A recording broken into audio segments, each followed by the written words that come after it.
Dok bejdi hocam. Varsan dok meşgulada mı da sana? Nikadek cimdu kullan. Dok o cimdu. Gorgi mamsa goş şimdi ne hazine gorgi mamsa.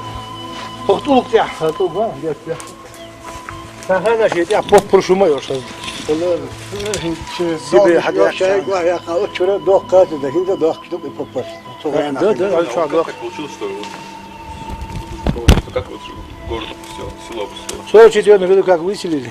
Вот с тех пор, да? С тех пор сюда никто не До 8 возвращал. лет жили люди. Доселились, жизнь кипела нормально, тут много людей жило. Везде, хоть маленький клочок земли, где можно было человеку жить, скот, держать скот, да, люди жили. دعني هم قضى عليه روس غلا أسود شادف غوش توصل عندك حالدك شلقة تجا سوتشني البيسكي سوبر لغا زيندي حقوزرو شو نا نيكراوي زيدا نيكراوي ها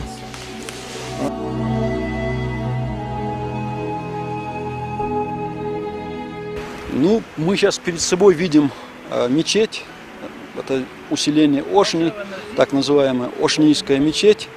Она построена в 19 веке. И дело в том, что на большинстве наших мечетей вот, того времени и более ранних есть датировка. То есть обычно на камнях пишут дата, когда эта мечеть построена, но на этой мечети почему-то даты нет. Но такая же точно, только меньшая по площади есть мечеть в селении Никорой, там чуть выше, к северу.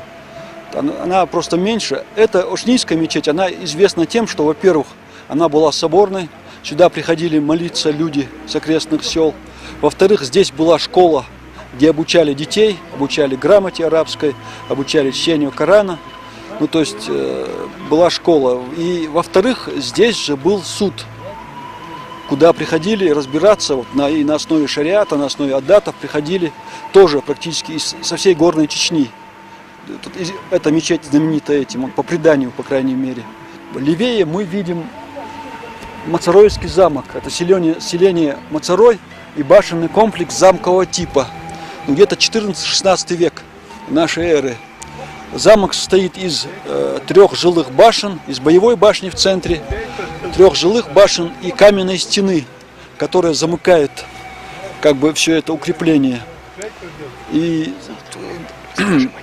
это уникальнейший памятник и по архитектуре, по технике строительства, по технологии.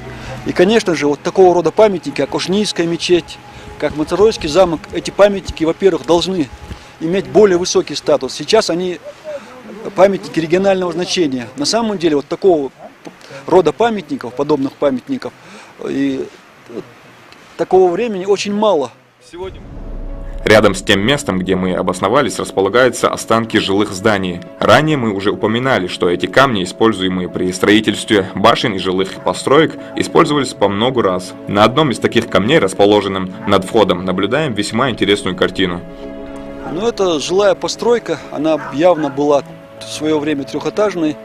По размеру камней, по технике строительства можно датировать где-то 10 веком нашей эры. 10-11 век нашей эры.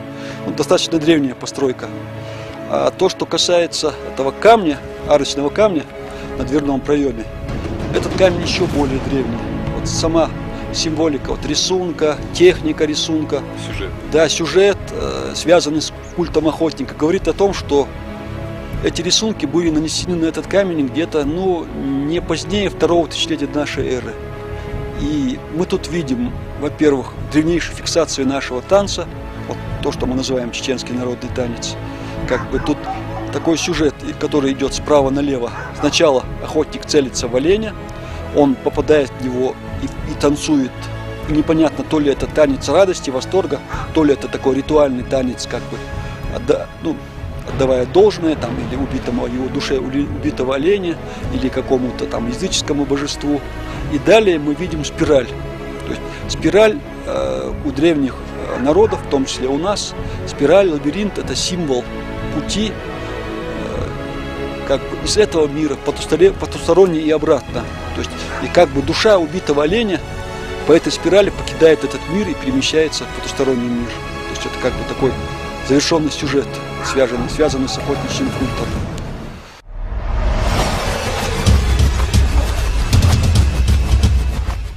Зенди, Kuzurta ayn kutsayru kuzuru pavu. Вот. Şeyda kuçu ayna bari. هذا وقت إنه وقت داوي نقطة. هذا وقت. فده هم بعد الديار مت يده أم سيده. Halil beri.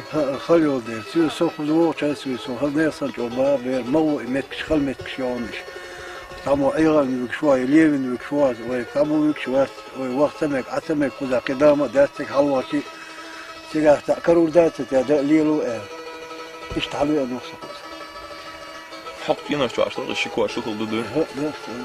ده شو عايز إيش كوار لقني بوجل لقني سهل يترك لي تدوش Ve du hoş yani tişu ara ve kan abi. أنا بقنع بنفسي Tuza muhlet ama ya khatsi.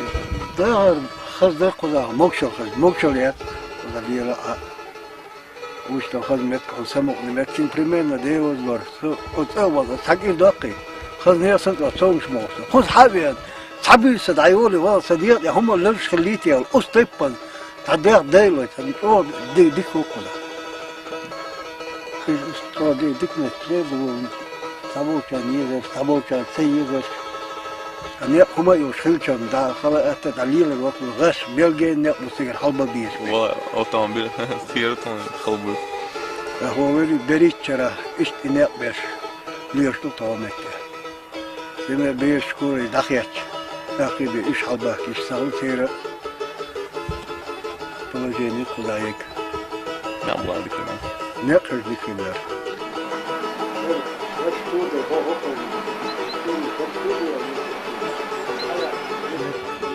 شايف العدو وشانا شايف بس وده هما شايف أتي الحياة اليسير إستا بسيلاني عطشو أسلامي تحبشو سميتو أسلامي دي أوغلا لا تبقى نيوان شايفهم شايف Qiyan xala xali. ها يو خنس بيحكن ونقص حال بيحكن سال حوش خزنا حال بيحكن حقا أحكن حق يسير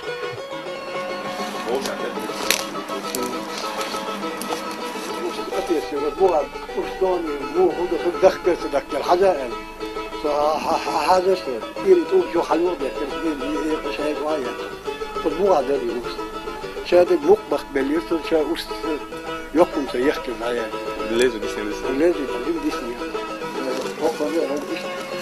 Да, все-таки есть люди, которые хотят здесь жить. Им необходима минимальная поддержка. Все, что они просят, это провести дорогу к этому месту. Как вы уже заметили, добираться сюда пешком – сущее мучение. Здешние места как нельзя лучше подходят для животноводства. Альпийские, субальпийские луга славятся своей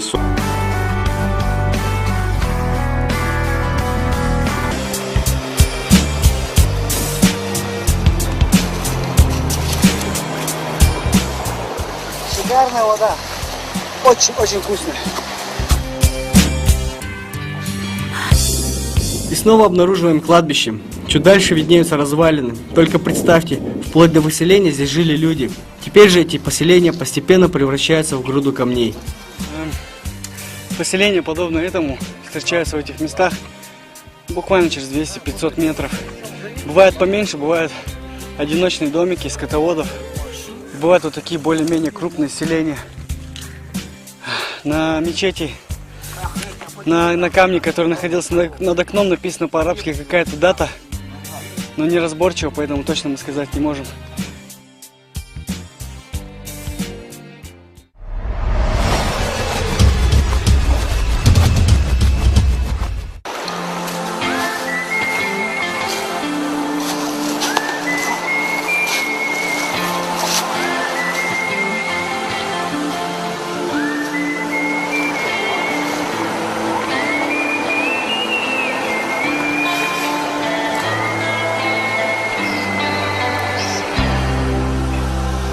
Теперь наш путь пролегает вдоль речки. Даже здесь, в глуши, мы обнаружим следы деятельности человека. Например, этот мельничный жернов. Видимо, здесь когда-то стояла водяная мельница. Уже давно потеряли счет времени и пройденным километрам.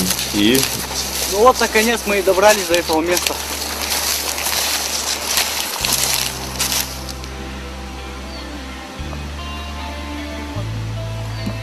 Четыре часа в пути мы добрались до этого города, до этих строений. Действительно, первое впечатление это, то есть Завораживающее впечатление, просто завораживающее. впечатляет именно масштаб вот этих, да, Да. огромные башни. Не только масштаб, а вообще сами конструкции. Это нужно же было додуматься, подняться на гору, затаскивать туда камни и строить там башни. Для чего, почему и как, я думаю, мы узнаем более подробно, когда дойдем уже туда непосредственно. Леч нам расскажет об этом.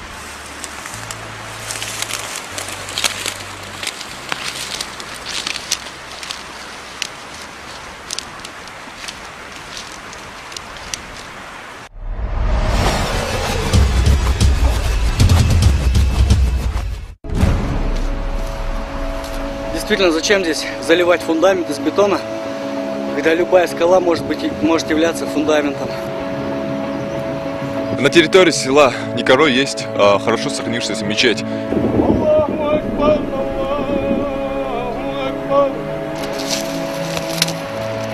Здесь представлены все виды архитектурных строений, которые встречаются у нас в Горной Чечне.